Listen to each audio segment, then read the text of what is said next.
ವಿಶ್ವ ಹಿಂದೂ ಪರಿಷತ್ ಬಜರಂಗ ದಳ ದೊಡ್ಡಬಳ್ಳಾಪುರದಲ್ಲಿ ಪ್ರತಿ ವರ್ಷ ಬೃಹತ್ ಶ್ರೀರಾಮೋತ್ಸವ ಮತ್ತು ಬೃಹತ್ ಶ್ರೀರಾಮ ಶೋಭಾಯಾತ್ರೆ ಕಾರ್ಯಕ್ರಮವನ್ನು ಹಮ್ಮಿಕೊಳ್ತಾ ಬರ್ತಾ ಇದೆ. ಎಂದಿನ ವರ್ಷದಂತೆ ಈ ವರ್ಷವೂ ವಿಭಿನ್ನ ಕಾರ್ಯಕ್ರಮಗಳ ಮೂಲಕ 3 ದಿನದ ಉತ್ಸವ ಮತ್ತು ಕಾರ್ಯಕ್ರಮಗಳನ್ನು ಈ ವರ್ಷ ಸಹ ಏರ್ಪಡಿಸಿದೆ. ಈ ಕಾರ್ಯಕ್ರಮಕ್ಕೆ ನಾವು ಇಂದು ಅಧಿಕೃತವಾಗಿ ಕರಪತ್ರ ಬಿಡುಗಡೆ ಕಾರ್ಯಕ್ರಮವನ್ನು ಏರ್ಪಡಿಸಿದ್ದೇವೆ. ಈ ಕಾರ್ಯಕ್ರಮಕ್ಕೆ ತಾಯಿ ಊರ ದೇವತೆ ಆದಂತಹ ಮುತ್ಯಲಮ್ಮನ ಆಶೀರ್ವಾದ ಮತ್ತು ಪೂಜಾ ಕಾರ್ಯಕ್ರಮಗಳನ್ನು ನೆರವೇರಿಸುವಂತ ಮೂಲಕ ಕರಪತ್ರ ಬಿಡುಗಡೆ ಕಾರ್ಯಕ್ರಮಕ್ಕೆ ಇಲ್ಲಿ ನೆರೆದಿರುವಂತ ಪ್ರತಿ ಹಿಂದೂ ಸಮಾಜದ ಪ್ರತಿಯೊಬ್ಬ ಹಿಂದುವಿಗೂ, ನನ್ನ ಅಕ್ಕ ತಂಗಿಯರಿಗೂ, ಅಣ್ಣ ತಮ್ಮಂದಿರಿಗೂ ಈ ಮೂಲಕ ಸ್ವಾಗತವನ್ನು ಕೋರ್ತಾ ಕರಪತ್ರ ಬಿಡುಗಡೆ ಕಾರ್ಯಕ್ರಮವನ್ನು ಇಲ್ಲಿ ಬಂದಿರುವಂತಹ ಹಿರಿಯರು ನೆರವೇರಿಸಬೇಕು ಅಂತ ಈ ಮೂಲಕ ಕೋರ್ತಾ ಇದ್ದೀನಿ. ಜೈ ಶ್ರೀರಾಮ್, ಜೈ ಶ್ರೀರಾಮ್, ಜೈ ಶ್ರೀರಾಮ್, ಶ್ರೀರಾಮೋತ್ಸವ ಕಿ, ಬೃಹತ್ ಶ್ರೀರಾಮ ಶೋಭಾಯಾತ್ರೆ ಕಿ, ಜೈ ಶ್ರೀರಾಮ್, ಪವನ ಸುತ ಹನುಮಾನ್ ಕಿ, ಲಕ್ಷ್ಮಣ್ ಭಯ್ಯ ಕಿ, बोलो भारत माता की, वंदे वंदे, जय श्री राम, जय श्री राम. ವಿಶ್ವ ಹಿಂದೂ ಪರಿಷತ್ ಬಜರಂಗ ದಳದ ವತಿಯಿಂದ ಕಳೆದ 9 ವರ್ಷಗಳಿಂದ ದೊಡ್ಡಬಳ್ಳಾಪುರದಲ್ಲಿ ಶ್ರೀರಾಮ ಶೋಭಾಯಾತ್ರೆ ಮತ್ತು ರಾಮೋತ್ಸವವನ್ನು ವಿಶೇಷವಾಗಿ ಆಯೋಜನೆ ಮಾಡ್ತಾ ಬಂದಿದ್ದೀವಿ. ಬೇರೆ ಬೇರೆ ಕಡೆ ಬೇರೆ ಬೇರೆ ಹಿಂದುತ್ವದ ಕಾರ್ಯಕ್ರಮಗಳು, ಶಿವಾಜಿ ಜಯಂತಿ ಇರ್ಬೋದು, ಗಣೇಶೋತ್ಸವ ಇರ್ಬೋದು, ಬೇರೆ ಬೇರೆ ಕಾರ್ಯಕ್ರಮಗಳು ಬೃಹತ್ ಆಕಾರದಲ್ಲಿ ನಡೀತಾ ಇರ್ತವೆ. ಆದರೆ ಇಡೀ ರಾಜ್ಯ ಒಂದ್ಸತಿ ತಿರುಗಿ ನೋಡ್ತಕ್ಕ ರಾಜ್ಯದ ಅತಿ ದೊಡ್ಡ ಶ್ರೀರಾಮೋತ್ಸವ ಮತ್ತು ಬೃಹತ್ ಶ್ರೀರಾಮ ಶೋಭಾಯಾತ್ರೆಯನ್ನ ದೊಡ್ಡಬಳ್ಳಾಪುರದಲ್ಲಿ ವಿಶ್ವ ಹಿಂದೂ ಪರಿಷತ್ ಬಜರಂಗ ದಳದ ನೇತೃತ್ವದಲ್ಲಿ ಪ್ರತಿ ವರ್ಷ ಮಾಡ್ತಾ ಇದ್ದೀವಿ. ಈ ವರ್ಷನೂ ಕೂಡ ಮಾರ್ಚ್ 27, 28, 29 3 ದಿನಗಳ ಕಾಲದ ಬೃಹತ್ ಶ್ರೀರಾಮೋತ್ಸವ 3 ದಿನಗಳ ದೊಡ್ಡಬಳ್ಳಾಪುರದ ಕೇಸರಿ ಹಬ್ಬವನ್ನು ಈ ಸತಿ ಆಯೋಜನೆಯನ್ನು ಮಾಡಿದ್ದೀವಿ. ಈ ಸತಿ 27ನೇ ತಾರೀಕು ಪಾಲಂಜೊಗಳ್ಳಿಯ ವಿನಾಯಕ ದೇವಸ್ಥಾನದಿಂದ ಬೈಕ್ ರ್ಯಾಲಿ ಶುರುವಾಗುತ್ತೆ. ಅಲ್ಲಿಂದ ನಗರದ ಪ್ರಮುಖ ರಸ್ತೆಗಳ ಮುಖಾಂತರ ಒಂದು 2,000 ಸಂಖ್ಯೆಯ ವಾಹನಗಳನ್ನು ಈ ಸತಿ ಸೇರಿಸಬೇಕು ಅಂತ ಒಂದು ಯೋಚನೆ ಇದೆ.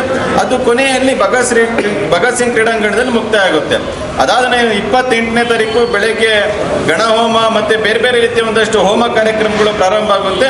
12:30 ಅದರ ಒಂದು ಪೂರ್ಣಾವತಿ ಕಾರ್ಯಕ್ರಮ ಆಗುತ್ತೆ. ಅದಾದ ನಂತರ ಮಧ್ಯಾಹ್ನ ಈ ಸತಿ ವಿಶೇಷವಾಗಿ ಆರೋಗ್ಯದ ಬಗ್ಗೆ ಏನು ಸಂಘದ ಒಂದು ಪಂಚ ಯೋಜನೆಗಳಲ್ಲಿ ಶತಾಬ್ದಿ ಯೋಜನೆಯಲ್ಲಿ ಪಂಚ ಯೋಜನೆ ಇದೆ ಆರೋಗ್ಯದ ಬಗ್ಗೆ.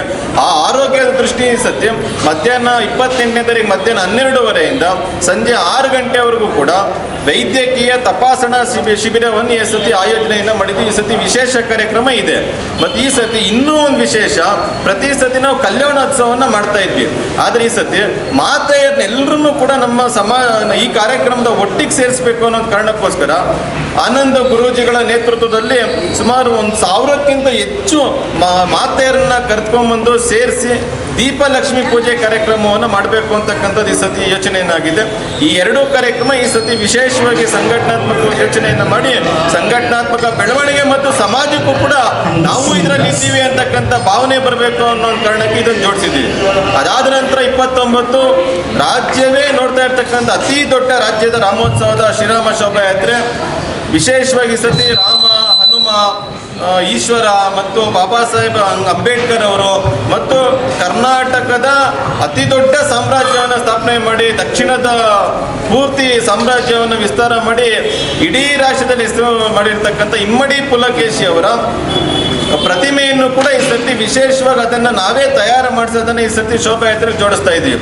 ಅದರೊಟ್ಟಿಗೆ ಬೇರೆ ಬೇರೆ ರೀತಿಯ ಸಾಂಸ್ಕೃತಿಕ ವಾದ್ಯಗಳು ಇದೆಲ್ಲವೂ ಕೂಡ ಶೋಭಾಯಾತ್ರೆ ಒಳಗಡೆ ಒಂದು ವ್ಯವಸ್ಥೆ ಸೇರಿಸ್ಕೊಂಡು ಈ ಸತಿ ಲಕ್ಷಾಂತರ ಸಂಖ್ಯೆಯ ರಾಜ್ಯದ ಬೇರೆ ಬೇರೆ ಕಡೆಯಿಂದನೂ ಬರ್ತಾರೆ. ಆದರೆ ದೊಡ್ಡಬಳ್ಳಾಪುರದಲ್ಲಿ ಇರ್ತಕ್ಕಂಥ 2.5 ಲಕ್ಷ ಜನಸಂಖ್ಯೆಯಲ್ಲಿ ಅರ್ಧದಷ್ಟು ಜನನ ಹತ್ರ ನಾವು ಈ ಸತಿ ಶೋಭಾಯಾತ್ರೆಯಲ್ಲಿ ಸೇರಿಸಬೇಕು ಅಂತಕ್ಕಂಥ ಗುರಿಯನ್ನು ಇಟ್ಕೊಂಡು ಈ ಸತಿ ಇಷ್ಟನ್ನು ಕೂಡ ಯೋಚನೆಯನ್ನು ಮಾಡಿದ್ದೀವಿ. ಮತ್ತು ಈ ಸತಿ ವಿಶೇಷ ಇನ್ನೊಂದು ಏನು ಅಂತಂದರೆ ಶ್ರೀರಾಮ ರಥವನ್ನು ಈ ಸತಿ ತಯಾರನ್ನು ಮಾಡಿದ್ದೀವಿ. ಆ ರಥ ಪ್ರತಿ ನಗರದ ಪ್ರತಿ ಗಲ್ಲಿಗಳಿಗೂ ಹೋಗುತ್ತೆ, ಗ್ರಾಮಾಂತರದ ಪ್ರತಿ ಹಳ್ಳಿಗಳ ಗಲ್ಲಿಗಳಿಗೂ ಹೋಗುತ್ತೆ. ಇದ್ರ ಮುಖಾಂತರ ಎಲ್ಲ ಹಿಂದೂಗಳು, ದೊಡ್ಡಬಳ್ಳಾಪುರದ ಹಳ್ಳಿಯಲ್ಲಿರ್ತಕ್ಕಂಥ ಎಲ್ಲ ಹಿಂದೂಗಳಿಗೂ ಕೂಡ ರಾಮರಥಯಾತ್ರೆ ದರ್ಶನ ಆಗಬೇಕು. ರಾಮರಥೆಯ ದರ್ಶನವನ್ನು ಮಾಡಿ ದೊಡ್ಡಬಳ್ಳಾಪುರದಲ್ಲಿ ನಡೀತಕ್ಕಂಥ ಹಿಂದೂ ಶಕ್ತಿ ಸಂಗಮ ಏನಿದೆ, ಹಿಂದುತ್ವದ ಜ್ವಾಲೆ ಏನಿದೆ, ಇದರೊಟ್ಟಿಗೆ ಅವರು ಕೂಡ ಒಟ್ಟಾಗಿ ನಮ್ಮ ಶಕ್ತಿಯನ್ನ ನೋಡಿಸ್ಬೇಕು ಅಂತಕ್ಕಂಥ ಯೋಚನೆಯೊಂದಿಗೆ ಈ ಸತಿ ಈ ರೀತಿಯ ಒಂದು ವಿಶೇಷ ಕಾರ್ಯಕ್ರಮಗಳ ಮುಖಾಂತರ ರಾಮೋತ್ಸವದ ಒಟ್ಟು ತಯಾರಿಯನ್ನು ವಿಶ್ವ ಹಿಂದೂ ಪರಿಷತ್ ಬಜರಂಗ ದಳ ವತಿಯಿಂದ ಮಾಡಿದ್ವಿ.